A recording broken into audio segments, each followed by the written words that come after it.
2024. We've gotten a lot of terrible albums. Here I just want to highlight all those really bad projects we've managed to get this year, because I think it's truly special how ass it has been. Additionally, I don't hate myself, so I didn't listen to horrible albums like the Katy Perry one. First, I want to give some honorable mentions to mainstream artists that made pretty bland projects this year. Insano by Kid Cudi was extremely bland for his standards, and Short and Sweet by Sabrina Carpenter, the most bun patty bun, unseasoned chicken music ever. There's nothing worth revisiting there except please, please. Now let's get this worst list started off with the 3 out of 10s. Every year I make it a yearly tradition to listen to the new Yeat album, and we had 2 this year, but Lyfestyle is the one that's going to make this list. Lyfestyle was not interesting at all. It was nothing new or inventive for Yeat's style. It's also way too long. Yeat should not be given the red button when it comes to making hour-plus long albums, because he cannot differentiate himself enough to make a full-length project that is an hour. I did like Orchestrate, however. It's not the worst album ever. Next up is Mixtape Pluto by Future. We Still Don't Trust You isn't on this list, but it's also a pretty bad album. I just never revisited it. But Mixtape Pluto here felt like an album full of throwaways. There's nothing interesting or notable here. It's just boring trap music. We've gotten much better mixtapes this year, so I don't see the reason to listen to Mixtape Pluto. And Plutoski, you know, the song is especially terrible. Next up is Atavista by Childish Gambino. Yes, technically it is a 2020 album, but he polished it and released it, and this polishing was just making it as bland as possible. It goes from somewhat messy experimental pop rap to dry ass pop rap. Nothing sounds that good. It's pretty disinteresting, and the parts that are messy don't sound experimental in a good way. It just sound messy. To Be Hunted, one of my favorite songs from the original project, was absolutely ruined here. Alright, it lost all its aura on this project. He polished it to hell, and I want to shout out Littlefoot Bigfoot for being a terrible song. That is one of the most annoying songs ever. I should have put it on my list. Rounding out the 3 out of 10s is Bad Cameo with James Blake and Lil Yachty. Now, James Blake is a good singer. Lil Yachty, he's a good composer. He can create some interesting projects. However, Bad Cameo is extremely soporific and boring. I felt like I was just listening to nothing for about 40 minutes. There's nothing to take home here. Bad Cameo is just mid. It'll probably be forgotten about soon. We are getting deep into the hell of 2024 with the 2 out of 10 albums. Vultures 1 by Kanye West and Dolla.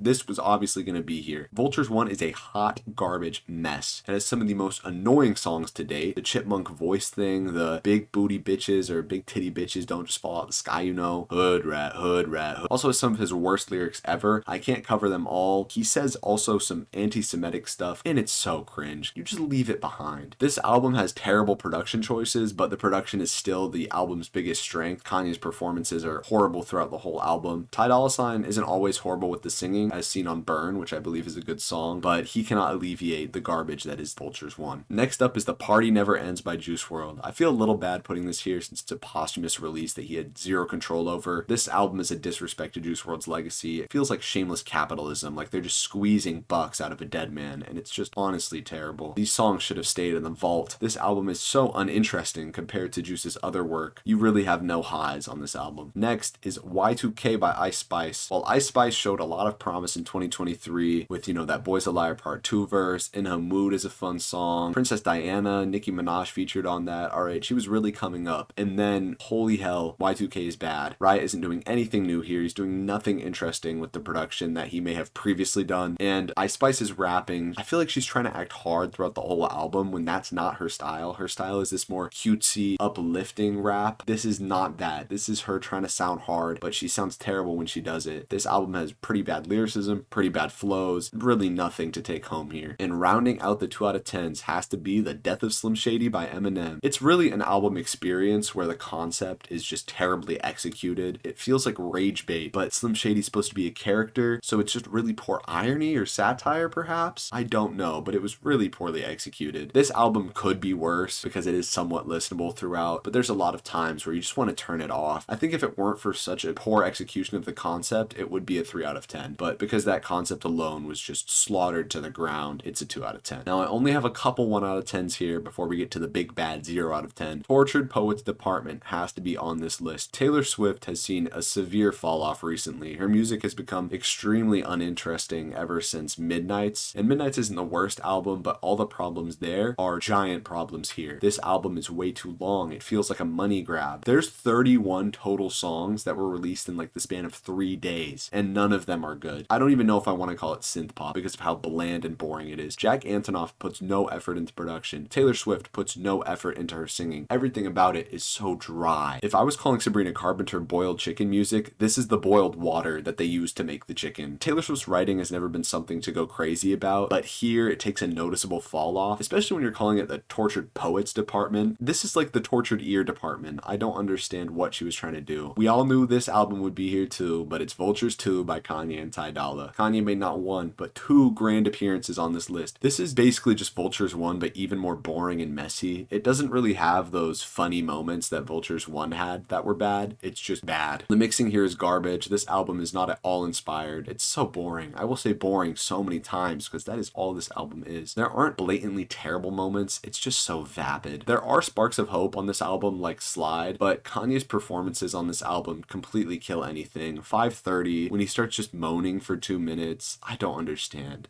Dolla is not as good on this album. He's much less present if I remember correctly. His performances are forgettable at best. And now, worst album of the year, the only 0 out of 10 I gave this year. It's Genre Sad Boy by MGK and Trippie Redd. I don't care if this is technically an EP. It is longer than Kids See Ghosts, so it clocks in as an album to me. Here we have 2 of the worst mainstream artists collaborating to make one of the most disinteresting and terrible emo rap projects ever. MGK is 34 years old, and he's talking about his emotions like he's a teenager. He's talking about his emotions like that one XXXTentacion journal. It's so cringe. And Trippie Redd, you know, he's 25. He's a little younger. He has an excuse to be cringe, but his performances are god-awful. They have been ever since Love Letter to You 4. He's just not understood how to make music anymore, if he ever did in the first place. There is a Yachty feature, and not even that can save it. Yachty sounds like he was collecting a check. Everything about Genre Sad Boy is bland garbage. There was really nothing to take home from this album, so it really deserves that fat 0 out of 10. Nothing good came of Genre Sad Boy. Let me know what you thought the worst album of the year was. Anyways, we'll be moving into the best lists soon, so no more negativity. Woohoo, positivity.